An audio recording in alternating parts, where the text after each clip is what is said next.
Well, listen, I want to welcome everyone here today to another Unilock presentation. As we've been doing lately, been making a lot of these little small presentations, little bite-sized pieces to add value to all the contractors out there. And we have a special guest here today, and I'd just like to do a quick introduction and give you a little background. It's Scott Wentworth, and I'm going to look down at my notes here just to make sure I don't miss anything. But Scott is a landscape architect and the president of Wentworth Landscapes in the Prince Edward County area.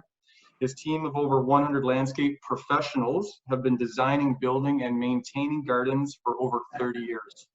They're focused in developing landscapes that encourage their clients in the community to live happier, healthier lives outside. And Scott is also the chair of Come Alive Outside, a member of the Board of Communities in Bloom, and the designer for the Highway of Heroes. Welcome, Scott. Thank you, Sean. Yeah, great to be here and great to connect with everybody. Yeah, very happy to have you on. We're really looking forward to this, and I'm sure all the viewers will find a lot of value in this.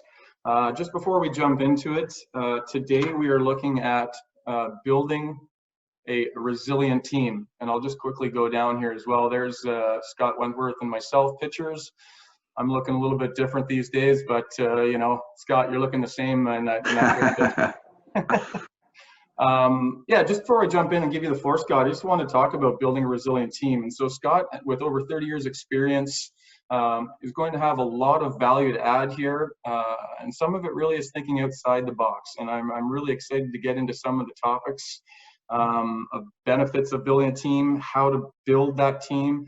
But for any of you that have now, been in the industry, maybe 5+ years, feel that you have a team, towards the end of the presentation, we're also really going to be getting in how to create that winning team, but then how to keep the momentum going. So I think there's some real value for everyone, even if you're starting out in the first couple of seasons, or if you've matured and gotten to a certain point where, you're really going to look at trying to maintain, build the winning team, and then actually keep the momentum going. So Scott, the floor is yours.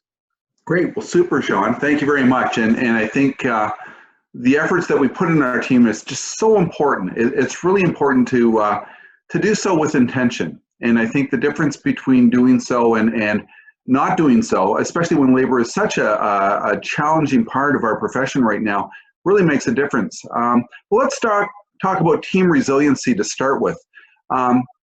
Every winning team of one type or the other, whether it's a sports analogy or any type of group of people, resiliency is one of those characteristics that really is very, very high on the list that would define a team's success.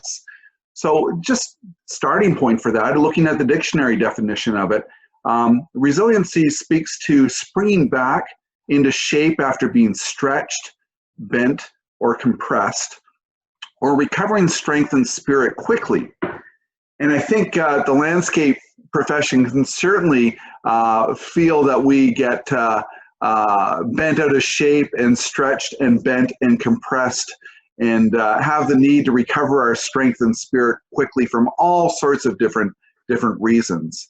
So in doing so, in building a team that has resiliency to it, it's building a team that has an understanding of where they're going collectively and individually, most importantly, collectively as a team, why they're going there, and they aren't going to be deterred from accomplishing these goals despite what adversity they might face. And I think looking at that perspective of confronting adversity really is the thing that teams are galvanized and formed by. We spoke a little bit earlier, Sean, about soccer and soccer teams, and I've had a lot of experience coaching teams. And there's a point in every season, I think this applies not only to sports, but to business as well. There's a point in every season that a group of people, you can just feel in your bones that they've become a team. And almost invariably, that is a point that they've faced some kind of adversity, they've confronted that adversity, and they've overcome it together. Not as individuals trying to do so, but of doing so together. And I think that really is the thing that defines team resiliency and really is that flashpoint that a group of people becomes a team. Yeah, I couldn't agree more. I mean, I think you also have another example, and I don't know if it's a little bit further down or it was part of a different talk. about a basketball team, and I'm not too sure if that's further on. It's a great story, and maybe towards the end, if we can get into, if we have time, we can get into that as well. It is further on, and that is a great example of that as well. Absolutely. But yeah, we always in what we look at, we take this why, how, what approach that Simon Sinek had really focused on in his book called Start With Why. And for any viewers who haven't read it, really go, I'd advise you to go to a TED Talk of Simon Sinek and speaking on this. It's about 14 minutes long, and probably the best 14 minutes you're going to spend this month in learning things. And really, it changes your approach in how you look at things, how you look at yourself, and how your team looks at things as well. So as we look at this today, I think looking at a why, how, what approach, as opposed to the opposite, which is what we do and how we do it, and maybe if you get to it, thinking about why your team does something. Very important to look at things in those terms. Yeah, I'm a big advocate of this as well. I read it maybe 3 or 4 years ago. And when you go to the TED Talk, you kind of look at it first. It seems like somebody out of a, just sitting back recording with their iPhone, because he's just on a flipboard or a little white chart, and he's drawing some circles. And maybe it's one of the original TED Talks, I'm not too sure, but he just does a great job of explaining really what he's talking about here. So I'm a big advocate as well. Exactly. There's a lot of brilliance in the simplicity of it. And this is really the essence of Simon Sinek's concept here, to act, think, and communicate from the inside out. So really knowing your why. And with that, it's really the why of your team. What is the motivation? What do we believe in? What is the thing that collectively drives us towards meaningful work?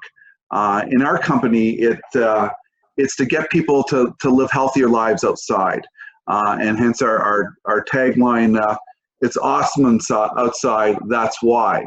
And it's really something that our team knows, and it really infiltrates everything that we do, from our sales process to actually knowing the purpose of what we do, every day. From that then is our how. How does that, the way our processes are formulated, how does that speak to our why? How does our why inform the way we do things?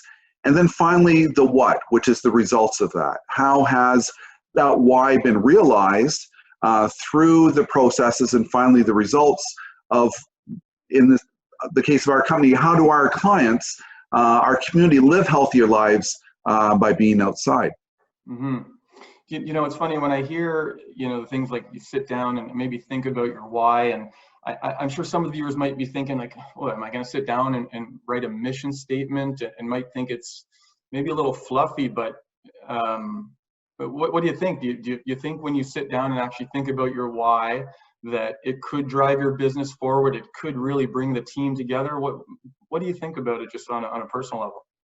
I think a team of any kind has to have a shared and collective purpose. And that has to be rallied around some kind of meaningful work. That meaningful work isn't just to make a dollar. It's to be able to impact people's lives. If you look at the analogy of a sports team, their goal, it may be to win a championship. It may be to better themselves, to line up to win a championship in the future. That team might be an orchestra. And so their why might be, to reflect the emotions and to share the feelings of a particular piece of music, and to be able to convey that to people. So it's so important to have time to spend on really defining and communicating what that why is, what that meaningful purpose is for your team. Yeah, I couldn't agree more.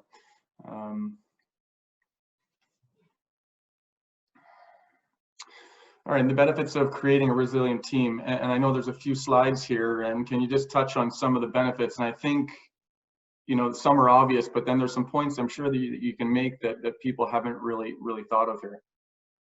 Right. When you're talking about creating a team, a resilient team, you're talking about culture.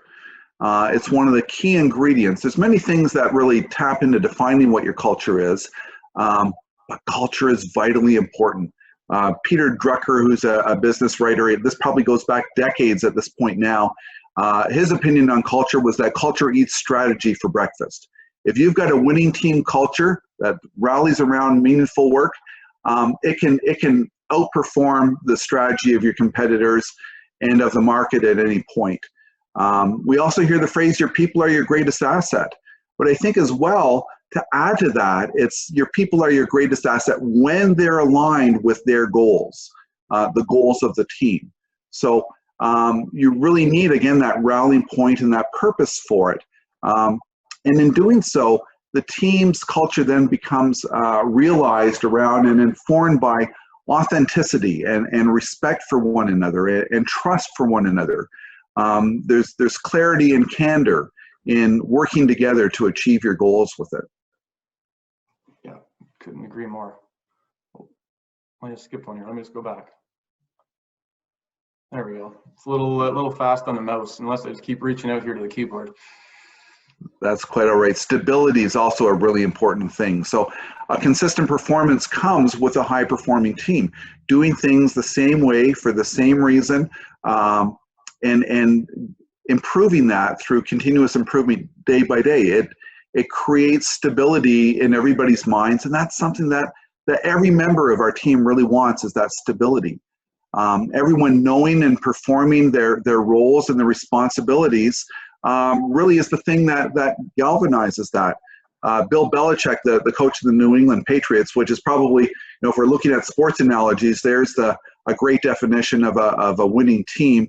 The foundation of their culture is to know your job, do your job, know what your role and responsibility is, and then you're accountable to your team to do your job.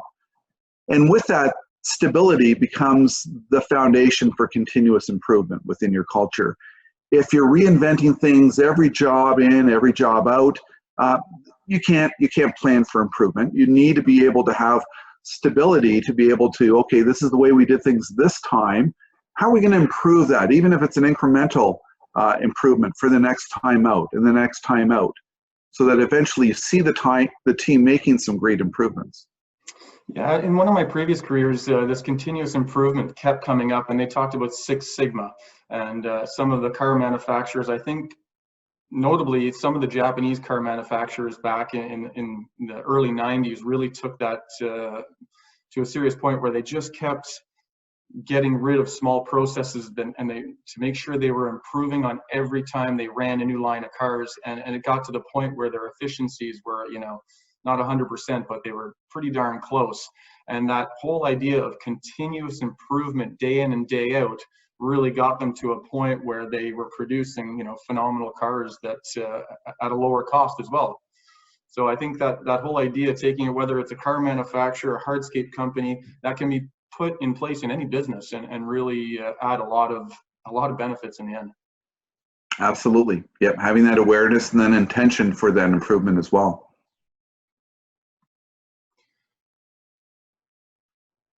And then profitability comes with this as well, of course. When we've got stability, when we've got consistency in the performance, we can create accurate estimates. We know how we're going to perform these things. We know how we're going to roll out a job, and we're going to perform it. Consistent performance equals consistent profitability. And that is that level of stability that the foundation of a team is built, and then creates shared rewards and benefits for everybody on that team. All right, so we're moving on to the how here in building a winning team, the role of the team's general manager. And I can just see, Scott, your experience here is definitely going to really come out in this sort of stuff. I've seen pictures, I've heard from other people that you've done things a little bit differently when building a winning team. And really, if you have any personal examples or you can touch on some things here, I think we could add a lot of value to the viewers today. Great. Well, again, we do tend to look at the example of sports teams often, and the role of a sports team's general manager is to find the right players on your team. And that really speaks to attitude, to coachability, and to a strength in the diversity of skills that are brought to the team that way. It's not necessarily experience. It's not necessarily adding more and more people that have a lot of experience to the team.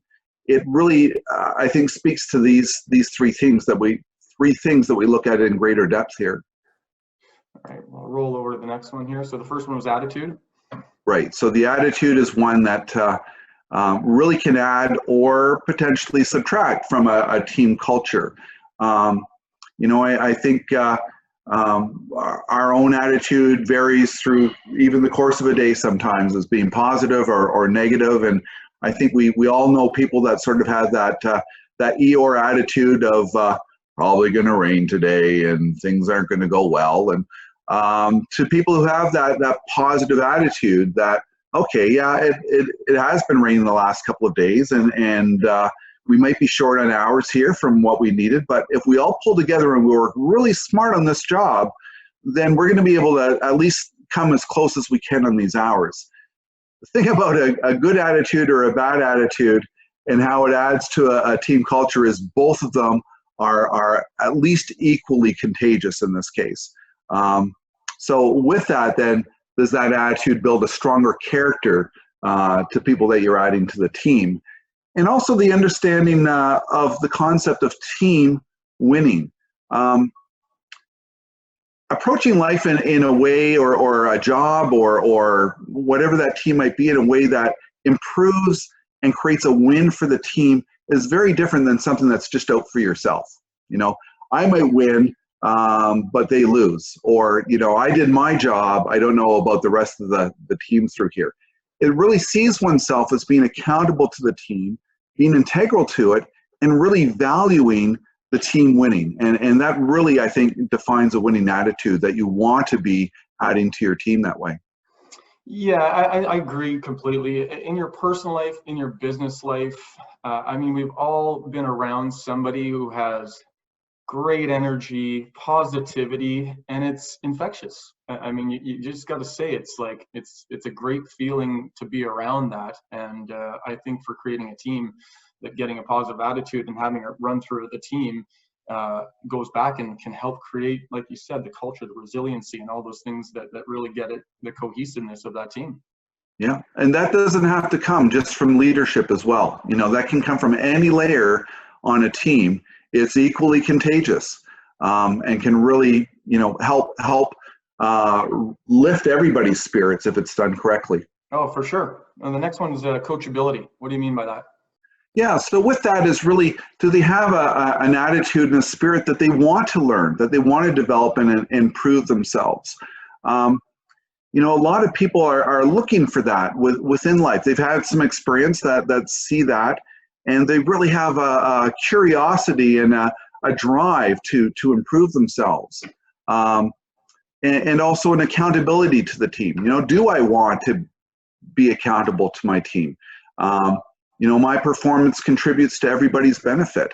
And with that comes the right balance, I think, of humility and confidence.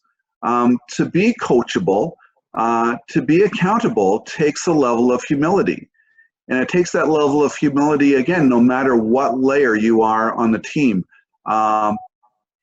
But with that, then again, a confidence in what you do and the contributions that you can make as well. Is there anything that you or your team does during interviews or when you're going through resumes to try and find that? It doesn't seem like it's one of the easy ones that you can just sort of weed through and say like, oh, they've got this. This is definitely one that you need to feel out a little bit. Is there ways that you can do that or the way that you've come across? I think there are, and there's a couple of different strategies for that. One is, I think, looking at past experience. Do they have experience perhaps in some kind of a team that shows that they really sort of gravitate towards that or have some past experience at least with it? And then asking questions that speak to that. What was the best team experience you were in? How do you feel that you were a great contributor or saw that other people were great contributors towards being a team? Another great strategy for using on this is doing group interviews. And we'll do this for many positions within the company. We'll have a group of maybe 4 to 6, and we'll have them in and have them for lunch, share pizza, and really talk about the company a bit, and then give them some team assignments. And it might be something like building a bridge or a structure with straws or something like that. We've all participated in these to some level probably. But you see then people's attitudes come out within a group setting very, very quickly. And it starts to give at least some insights into to people's attitudes within those settings. Oh, I really like that. Yeah, I like, and you probably have a panel of people watching, so there's probably a little pressure, but at the same time, you're right. You can really see those personalities come out. Exactly. We try to keep it more relaxed, so it sort of takes the pressure off the normal interview process, and get to see people's true selves that way. Well, if your straw building's not going up very well, I'm sure there's still a bit of stress. All right, the next one, do their skills broaden and balance the team's abilities? What do you mean?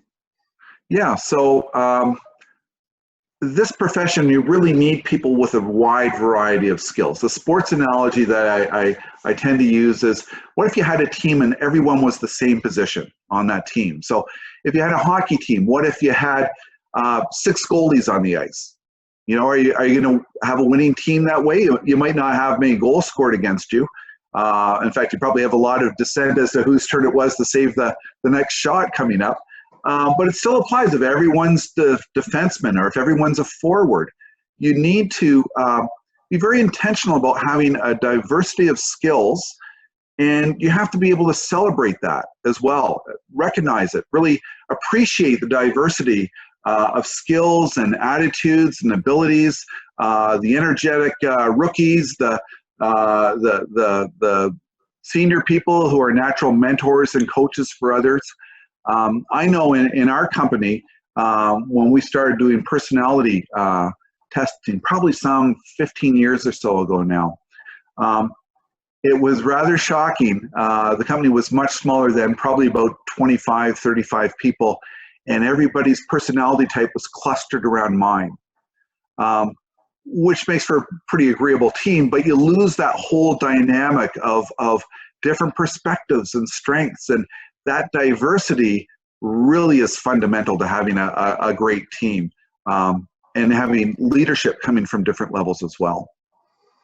Yeah, I think in a previous conversation we had, I was talking about personalities and the Myers-Briggs test, and yeah, I've been in a number of different teams on a personal side and with work as well, and having people always agreeing with you, like you said, you've started to build a team, and you probably didn't know that in the beginning, and then when you started to do those personality tests, you go, wow, I've really hired people that agree with me. But having those people that might question it or come with the different ideas or perspectives, again, can really change the dynamics of that team for the better. Absolutely. Fully agree. Okay, and recruitment. Yeah, the lack of people coming into this profession is a problem for everybody. So it's like the 3 L's of real estate: location, location, location. I think the key to this is recruit, recruit, recruit. You know, we get involved with elementary schools, high schools, colleges and universities, really looking at who are those that are interested, what are the opportunities that we can share with them and teach them about this profession, guide them along towards a profession here. So it's really happening at different levels, the way a professional sports team would have a team just below that, and then development teams and development leagues, really looking in the long term for that. Another model is to be creative. I have a friend who has a landscape company in the States, and for years has set aside every Friday morning to have breakfast with anyone that applies to the company. And just think of the discipline and the structure that builds into your recruitment. So every Friday morning, having breakfast with anyone who applies to your company. And during that time, it's a relaxed setting, and you can tell them about the narrative of your company, share the why of your company, and really get to know them a little bit more and see if there's some alignment with what their values are and who your company is. And the last thing, again, is get active in your community. The landscape profession is a very giving profession, the people that are in it. And I think there's all sorts of different levels that people are involved in their communities, whether it's community groups or coaching sport teams or whatever that might be. In doing so, you're really building your recruitment team, because there might be somebody who has a nephew who's expressed some interest at a family get-together of getting into the landscape profession. And that person might say, well, I know my son's hockey coach. He's got a landscape company. And I know he's always looking for people. So, here's his number. I'll tell him to expect a call from you. So you build a network, a web or a community that's really assisting you and connecting you with people that want to be part of a team like yours. And so, yeah, I can really see that, as I read your bio earlier on, you're a member of Outside, or Come Alive Outside, and a member of the board of Communities in Bloom, and just a whole bunch of those things. So obviously, over the years, you've done that, and it's been a great way for you to recruit and find a network. And being creative, I think that sort of relates back to a previous slide where you were sort of saying you guys might do group interviews. Well, it sounds to me that Hardscaper in the US is not doing necessarily a formal interview, but if he's having people for coffee in the morning, same sort of idea, get to know them, see what they're like, see the personalities come out. So again, great information here. And then the previous one I did want to ask you about, to go into, let's say, a college, what would you do? Would you just look up a director of a certain program at a college and then email them and say, can I come in and chat with some of the students that potentially are graduating this year? Like, how would you go about finding those individuals through, like, let's say, a university or a college? Well, a great program that we're very much involved in and would love to see more participation from the profession is the Come Alive Outside Community Challenge, or it's the Come Alive Outside Design Challenge. And what that does is it takes landscape design students from colleges and universities, and we team up with an elementary school. So we're working with elementary school students, and then we'll bring in high school students as well that might be adjacent to either that school or high school students that are adjacent to landscape colleges. So that might be a natural stream that they would be bringing people on with. Okay. And the way the program works is it's essentially a 2 or 2.5 day long design charrette. So we'll bring them together, bring them out to the elementary school, and we'll participate with the students. And if we only had one grade to deal with, it would be grade 3, because they're the most uninhibited, creative souls on this earth. That just there's no boundaries on the things that they would like to see incorporated within their school grounds. So the design charrette is built around designing an outdoor education area within their school grounds, their campus. And then the college students are in groups that the students from different schools are grouped together, and they create a design overnight and then present it in a public meeting in the morning, and then go off to their schools, and it becomes a competitive design that the winner is awarded at the Landscape Ontario Awards of Excellence. Yeah, very cool. And just get wonderful feedback from every level there. And then the landscape professionals in that area will then work together to build out the design, or at least a portion of it that the budget affords at that time. Yeah, that's an awesome way to get everyone together. And again, thinking outside the box, I think these are some really, really great ideas for the recruitment side of things. Just on timing here, I guess we'll get going, keep on moving here. So sustaining a winning team. Again, this is what I was talking about maybe earlier on for some of the individuals that have a company that's a little bit further down, they've matured, they've maybe been in the business 5+, 10+ years. How do you sustain a winning team? So the how of that is really important. So 3 key things to start with that we have built around into our systems is an effective onboarding program. So really introducing them to the team, teaching them how they fit into the team as far as their roles and responsibilities, working on a personal development program with intention, and then partnering with them to be able to fulfill that personal development. Onboarding is the first of these. You go back to that, and really am rather embarrassed to say that if we go back one more on this, Sean. back. There we go. So in the early days of our company, I think the onboarding system was, I'm going to work this guy so hard, we'll see if he survives to work another day. And that is no way to onboard anybody onto your team. But now we have a very intentional system that really we want to, as I say, welcome to the team and really help teach them to learn what their roles and responsibilities are. Personal development plans are developed for every member of the team, and that is broken down into what do you and their supervisor want to see them develop as far as their technical skills or their soft skills. Might be things like time management or project management. What do you want to see that head to in the course of the next year, the season? And then breaking that down into goals that are achievable over 2 or 3 month periods. So with that, you don't want 20 things. I'm going to work on these 20 things over the next 8 weeks because you're probably not going to accomplish any of them. But what are the 3 most valuable things that you can grow your skills and abilities to contribute towards the team? And then partnering with their supervisor or somebody else in the team to effectively train on what those development points are. Track them and score them so that it's done with intention that way. Mm-hmm. I'm really glad you said, you know, break it down to maybe 2, 3 very, you know, you don't want to overwhelm. And I know when everyone gets going in the season, it's a real busy time of year and you want to set this up ahead of time, but just to make it very simple and bite-sized pieces, I think the 2 to 3 goals for each individual is doable. Absolutely. All right. Well, thanks everyone for joining us in part 1 of Building a Resilient Team with Scott Wentworth. And we look forward to seeing you in part 2.